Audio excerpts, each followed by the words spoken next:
अगर मैं आपको कहूँ कि आपके गर्भ में बच्चा है और डॉक्टर बोल रहे हैं कि 7वें महीने तक उस बालक का, उस बच्चे का ना हाथ विकसित हुआ है, ना पाँव विकसित हुआ है और जो उसका दिल है वो भी थोड़ा सा ही बना है, तो आप डर जाओगे। और डॉक्टर अगर आपको उस टाइम पे बोलेगा कि आपको एबॉर्शन कराना पड़ेगा तो आप करा दोगे। पर एबॉर्शन कराने से पहले या फिर गर्भपात कराने से पहले आप ये वीडियो ज़रूर देखें। बाबा जी को ना एक पत्र आया है और उसमें एक महिला ने ये बताया है कि कैसे एक लोटे जल से और बेलपत्री से उसका जो बच्चा 7वें महीने तक विकसित ही नहीं हुआ था, 9वें महीने में वो एक अच्छे बालक के रूप में पैदा हुआ है। ना तो उसमें कोई कमी है, उसका हाथ, पाँव, दिल, उसका जो बोन है वो सारा विकसित हुआ है और उसकी फ़ोटो भी दी गई है ना चमत्कार वाली बात। और डॉक्टर ने तो यहाँ तक कह दिया था कि भाई गर्भपात करा लो, अबॉर्शन करा लो। पर उस महिला को 10 साल 9 साल के बाद बच्चा रुका था, इसलिए उसने सोचा कि जैसा भी होगा मैं इसे जन्म दूंगी, और दिया उसने जन्म, और वो बहुत ही अच्छा तंदुरुस्त पैदा हुआ। तो एक लोटा जल ज़रूर चढ़ाइए और बेलपत्री भी ज़रूर खाइए। अगर आपके जीवन में कष्ट है, नहीं है, पर फिर भी आप करिए। तो चलिए आज ये वीडियो हम देखते हैं कि कैसे ये जो है ना चमत्कार कैसे हुआ। ठीक है, और अगर आपने अभी तक श्री शिवाय नमस्तुभ्यम का उच्चारण नहीं किया है तो कर दीजिए और कमेंट में भी श्री शिवाय नमस्तुभ्यम जरूर लिखिए। तो चलिए अब हम वीडियो को देखते हैं।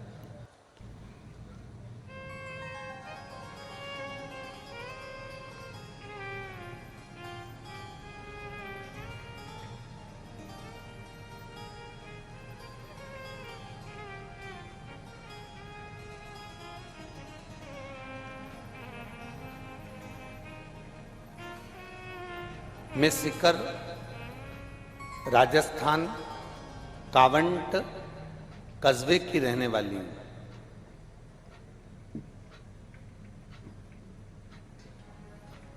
अब पंडाल बहुत सारे हैं। तुम जिस भी पंडाल में बैठे हो उस पंडाल में आप खड़े जरूर हो जाना, ठीक है। मैं सिकर राजस्थान कावंट कस्बे की रहने वाली हूं। मेरी भाभी के उदर में, पेट में 7 महीने का गर्भ था। बहुत समय के बाद गर्भ ठहरा था। 7वां महीना हुआ। जिनने पत्र लिखा है वो हाथ भी हिलाएं। कहीं आप ही हैं? ऐसा हाथ हिला दें। श्री शिवाय नमस्ते। बच्चा आया है क्या साथ में? नहीं आया। 7वां महीना था। डॉक्टर ने उसकी रिपोर्ट देखी और रिपोर्ट देखते से कह दिया ये बच्चे के हाथ और पांव नहीं बने। इस बच्चे का केवल धड़कन कुछ मात्रा में चल रही है और इसके हाथ पैर नहीं बने हैं। ये बच्चा पूरा विक्षिप्त है। नाक नहीं बनी, कान नहीं बना। 7वां महीना चल रहा है। इस बच्चे को तुम गिरवा दो। ये बच्चा मत रखिए, इसका ऑपरेशन करवा दीजिए। ये बच्चा ठीक नहीं है। तभी मेरी बड़ी बहन ने भाभी जी को बताया। टीवी पर आस्था चैनल पर कथा आती है और वो सियोर वाला महाराज कहता है 1 लोटा जल चढ़ाओ, उसका पानी लाकर आचमन करो, 1 बेलपत्र चढ़ाओ, उसको खाओ। पर डॉक्टर ने कह दिया कि 6 दिन के अंदर इसका ऑपरेशन कराना जरूरी है, नहीं तो ये बच्चा अंदर के अंदर सड़ने लगेगा। अब करें तो करें क्या। 1 बेलपत्र मेरी भाभी रोज खाने लगी, क्योंकि इतने दिनों के बाद गर्भ ठहरा था, इतने दिनों के बाद बच्चा हो रहा था। भाभी 1 बेलपत्र खाने लगी, शिव जी को जल चढ़ाने लगी। हमने उस बच्चे का ऑपरेशन नहीं करवाया। 9 महीने हमने निकाल दिए। हम डर के मारे डॉक्टर को जांच कराने भी नहीं गए और 9 महीने तक हमने उस बच्चे को गर्भ में रखा कि अब जो होगा देखा जाएगा। गुरुदेव, जब बच्चे ने 9 महीने बाद जन्म लिया तो डॉक्टर भी आश्चर्य में था कि इस बच्चे के हाथ पैर शरीर पूरा की पूरा स्वस्थ था, जिसका मैं फोटो लगा रही हूं। अब आप बच्चे का फोटो एलईडी के माध्यम से, आस्था चैनल के माध्यम से आप बच्चे का फोटो टीवी पर, आस्था चैनल पर देख रहे होंगे। जो बच्चा पूर्ण तरह से स्वस्थ था, जिसको आप आस्था चैनल पर एलईडी पर देख रहे हैं। आप ठीक है बाबू? बच्चा ठीक है? ये वो बच्चा है जो पूर्ण तरह से, अच्छा, तो एलईडी पर जो यहाँ के कैमरामैन एलईडी चला रहे हैं, यहाँ के कैमरामैन कौन है? हाथ हिलाओ।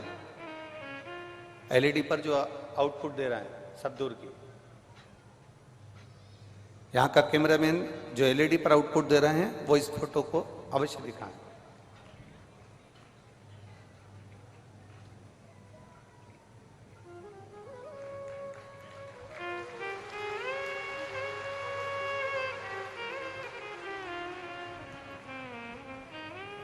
दिखा है? एलईडी पर दिखा कि नहीं दिखा? दिखा है? आस्था चैनल पर भी ये फोटो दिखाया गया है, जो एलईडियां चल रही हैं उस पर भी आप इस फोटो को देख सकते हैं। बैठो बहन। श्री शिवाय नमस्ते। शिव तत्व की प्राप्ति इसी को कहते हैं। बोल बम का नारा है, बाबा एक तेरा ही सहारा है। तो अगर वीडियो आपने देख लिया है तो आपको ये समझ में आ गया होगा कि जहाँ पे हमारे डॉक्टर भी हेल्प नहीं कर सकते, वहाँ पे हमें मदद करने आते हैं महादेव जी। और मेरी भी बहुत बड़ी आस्था है महादेव जी पे कि जब भी, क्योंकि क्या होता है ना, लोग हमसे रूठते हैं और हम बहुत ज़्यादा दुखी हो जाते हैं, तो उस टाइम पे सिर्फ एक आपके पास ऑप्शन होता है महादेव जी का। और महादेव जी की अगर आप पूजा कर रहे हैं, एक लोटा जल चढ़ा रहे हैं, उस जल का आचमन कर रहे हैं और अगर आप बेलपत्री खा रहे हैं, तो निश्चित ही आपकी ज़िंदगी अच्छी होने वाली है। तो अगर आपको वीडियो अच्छे लगा हो तो प्लीज़ चैनल को लाइक एंड सब्सक्राइब ज़रूर करिए। और फेसबुक पे देख रहे हैं तो भाई पेज को फॉलो ज़रूर कर लीजिए। तब तक के लिए श्री शिवाय नमस्तुभ्यं।